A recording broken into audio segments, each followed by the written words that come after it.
잠언 12장 17절에서 28절까지 말씀입니다. 의인과 악인, 지혜로운 자와 미련한 자, 이렇게 이 잠언은 구별하고, 지혜로운 사람, 의로운 사람, 하나님의 백성은 어떻게 살고, 세상 속에 이렇게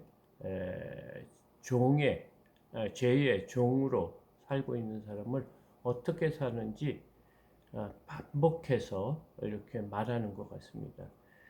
이렇게 잠언에는 우리의 그 삶이 순결해야 된다는 것입니다. 의로운 삶, 깨끗한 삶, 그 다음에 진실되고 정직한 삶을 사는 것이 하나님의 백성이다. 그러면서 아주 여러 상황을 비교하면서 지금 말씀하고 있습니다. 17절에서 19절까지입니다. 진리를 말하는 자는 의를 나타내어도 거짓 증인은 속이는 말을 하나니라. 지금 법정에서 증인으로서 쓴 자격을 지금 우리가 지금 잠언에서 말하고 있습니다. 그러니까 법정에서 진리를 말하지 않을 경우에는 거짓으로 판단되면 그 증인도 죄인이 되는 겁니다. 그래서 이 증인으로서의 자격은 진리를 말하는 거예요. 정직을 말하고 의를 말하는데, 지금 진리를 말하는 자는 의를 나타내요. 거짓이 아니라고요. 진실, 진짜라는 거예요. 그리고 거짓 증인은 속이는 말을 하느니라. 이 악에 속한 자들은 남을 속이려는 거짓 증인을 하는 사람이다. 이렇게 그것은 마치 거짓의 진실처럼 둔갑을 했을 때는 언어의 폭력과 같은 거지. 그 사람은 완전히 매장이 되고 어려움에 처할 수밖에 없는데, 지금 진리와 거짓 증인에 대해서 말하고 있습니다. 그게 뭐라고 하냐면, 칼로 찌른 것 같이 함부로 말하는 자가 있거니와.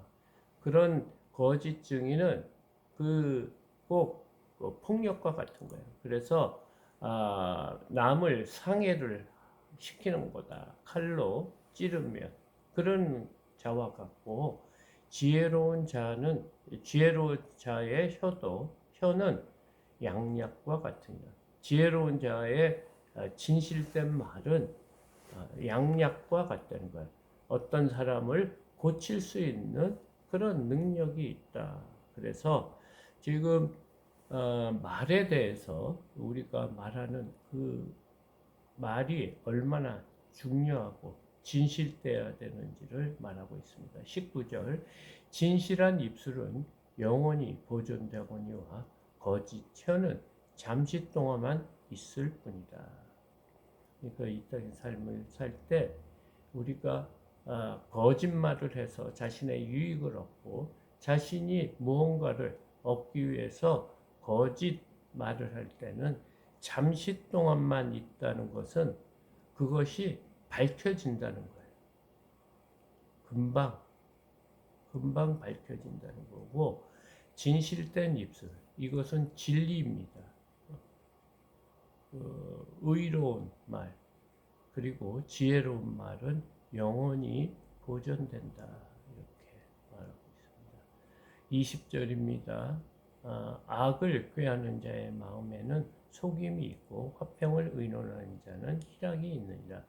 지금 악과 의로움을 하면 그 안에는 항상 거짓이 있다는 거예요. 속임, 남을 속이려고 하는 그런 마음이 있고, 화평을 의논하는 자, 화목하게 하고 하나가 되게 하는 자에게는 기쁨이 있다는 거예요. 남을 속이지 않고 진실된 말을 하고 진리를 말하고 또 지혜로운 말을 할 경우에는 화평이 있다, 희락이 있다, 이렇게 말합니다. 의인에게는 어떤 재앙도 임하지 아니하려니와 악인에게는 영화가 가득하리라? 내가 잘못 쓴 거 아니에요? 예? 악인에게는 영화가 가득,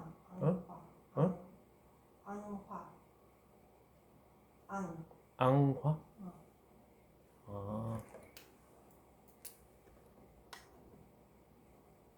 앙화가 가득하리. 아마 이제 그 저주 같은 거겠죠. 의인에게는 재앙이 임하지 않지만 악인에는 재앙이 임한다. 재앙이 가득하다. 악한 것이 가득하다. 이렇게 말하고 있어요. 거짓 입술은 여호와께 미움은 받아도 진실하게 행하는 자는 그의 기뻐하심을 받느니라.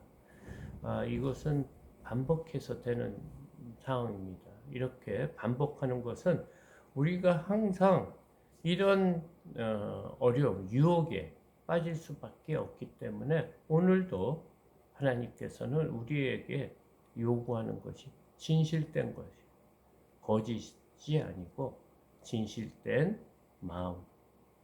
그런데 하나님께서는 거짓 입술을, 거짓말하는 거, 남을 속이려고 하는 마음을 하나님께서는 미워하신대. 그러나 진실하게 행하는 자는 하나님의 기뻐하심을 받는 그런 사람이라고 합니다. 슬기로운 자는 지식을 감추어도 미련한 자의 마음은 미련한 것을 전파하느니라. 이러니까 슬기로운 자와 미련한 자는 드러난다는 거예요. 어디서 드러나요? 말 속에서 드러난다는 거예요. 그래서 우리가 말을 안 하고 있을 때는 그 사람이 어느 정도 아는지 모르지만 이 미련한 자는 주로 말을 많이 하는 것 같아요.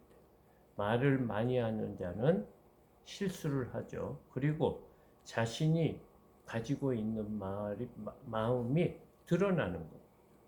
그래서 자신이 어떤 자라는 것을 말 속에서 아무리 남을 속이려고 해도 그것이 자기 본성이 드러난다는 거예요. 그래서 미련한 자는 미련한 것을 이렇게 보이고 알려주고 있다고.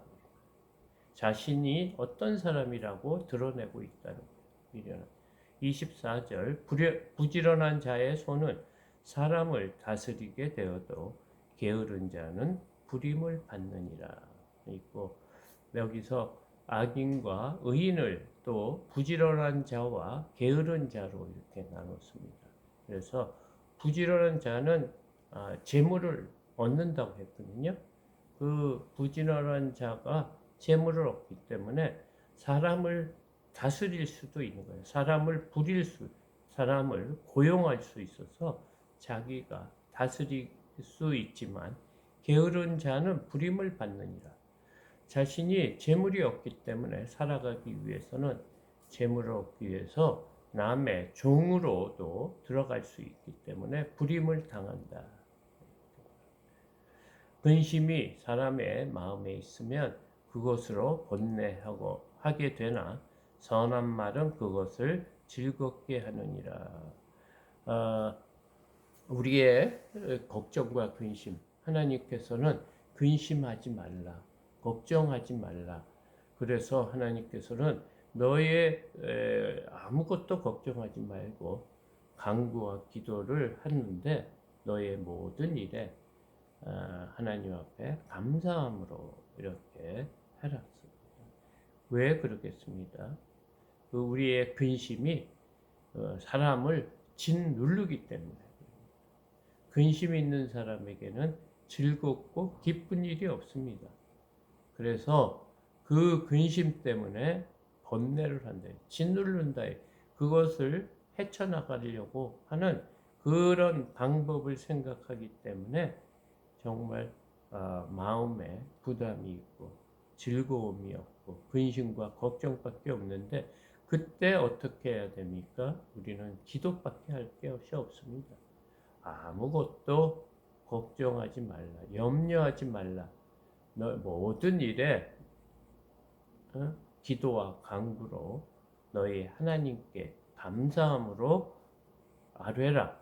그리하면 지각이 뛰어나신 그리스도의 평강이 우리 마음과 생각을 주관하신다고 했습니다. 우리가 근심이 있을 때 하나님 앞에 이렇게 서야 됩니다. 이 근심은 우리를 짓누르는 일을 하고 선한 일을 할 때는 마음이 즐겁고 기쁘고 생명력이 있다는 거예요. 근심이 있으면 저 같은 경우도 운동하기가 싫어요. 그 의욕이 안 생겨. 그래서 우리가 하나님 앞에 기도할 수밖에 없는 연약한 자입니다. 의인은 그 이웃의 인도자가 되나 악인의 소행은 자신을 미혹하느니라.